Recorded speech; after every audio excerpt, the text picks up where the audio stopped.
எல்லோருடைய வீட்டிலும் தங்களுடைய குலதெய்வத்தை தொடர்ந்து வழிபட்டு வர வேண்டும். குலதெய்வ வழிபாட்டை மேற்கொள்பவர்களுக்கு எவ்வித துன்பங்களும் அவ்வளவு எளிதாக நெருங்குவதில்லை. குலதெய்வத்தை நான் தினமும் வணங்கி வருகிறேன். ஆனால் குலதெய்வம் எங்களுடன் இருக்கிறதா இல்லையா என்பதை நான் எப்படி தெரிந்து கொள்ளலாம்? முதலாவதாக, குலதெய்வம் உங்கள் வீட்டில் வாசம் செய்ய நீங்கள் முன்னோர்களை வழிபட வேண்டும். உங்கள் முன்னோர்கள் படத்திற்கு முன்பாக தினமும் நீங்கள் குளித்து முடித்த பின்பு சாஷ்டாங்கமாக நமஸ்காரம் செய்து கொள்ளுங்கள். ஆண்கள் என்றால் 8 அங்கங்கள் தரையில் படும்படியும், பெண்கள் என்றால் 5 அங்கங்கள் தரையில் படும்படியாக நமஸ்காரம் செய்ய வேண்டும். இப்படி நீங்கள் நமஸ்காரம் செய்யும் பொழுது உங்களுக்கு ஒரு விதமான அதிர்வு உண்டாகும். இந்த அதிர்வு நீங்கள் உணர்ந்தால் அங்கு நிச்சயம் உங்களுடைய குல தெய்வம் வாசம் செய்வதாக ஐதீகம் உண்டு. முன்னோர்களுடைய ஆசீர்வாதம் இருப்பவர்களுக்கு நிச்சயம் இந்த அதிர்வு ஏற்படும். எனவே குலதெய்வ ஆசீர்வாதமும் அங்கு நிறையும். இதற்காக ஒவ்வொரு நாளும் நீங்கள் குளித்து முடித்த பின்பு முன்னோர்கள் படத்திற்கு நமஸ்காரம் செய்து வாருங்கள். பல துன்பங்கள் இதன் மூலம் நீங்கும்.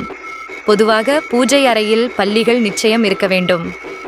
பூஜை அறையில் இருக்கும் பல்லிகள் அவ்வப்போது சத்தமிட்டால் அங்கு குலதெய்வம் வாசம் நிச்சயம் இருக்கும். பூஜை அறையில் இருக்கும் பல்லிகள் சத்தத்தை நீங்கள் கேட்க நேர்ந்தால் அங்கு உங்களுக்கு குலதெய்வ அருள் கிடைக்கப் போவதாக எடுத்துக்கொள்ளுங்கள். அடுத்ததாக, சில குழந்தைகளை நாம் பார்க்கும் பொழுது ஆச்சரியமாக இருக்கும்.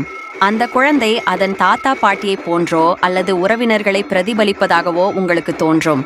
நீ உங்க மாமா மாதிரி செய்கிறாய், நீ உங்க தாத்தா மாதிரி செய்கிறாய் என்று நம்மை அறியாமலேயே நாம் சொல்ல கடவோம்.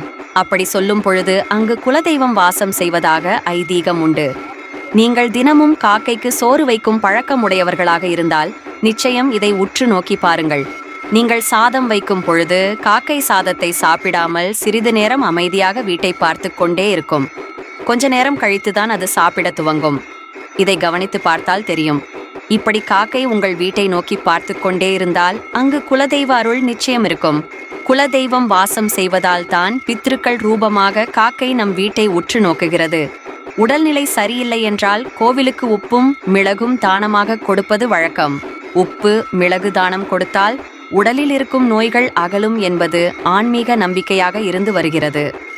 அந்த வகையில் உங்கள் உடலின் வயிற்றுப் பகுதியில் இருக்கும் வாயுவானது பிடிக்கப்பட்டால் அங்கு பிரச்சனை ஆரம்பிக்கும். மலச்சிக்கல் போன்ற தொந்தரவுகள் வரும். இப்படி ஏற்படும் பொழுது உங்கள் குலதெய்வத்தை நினைத்து கொண்டால் போதும், வயிறும் மனமும் சுத்தமாகிவிடும். இங்கு குலதெய்வத்தை நீங்கள் நிச்சயம் உணரலாம்.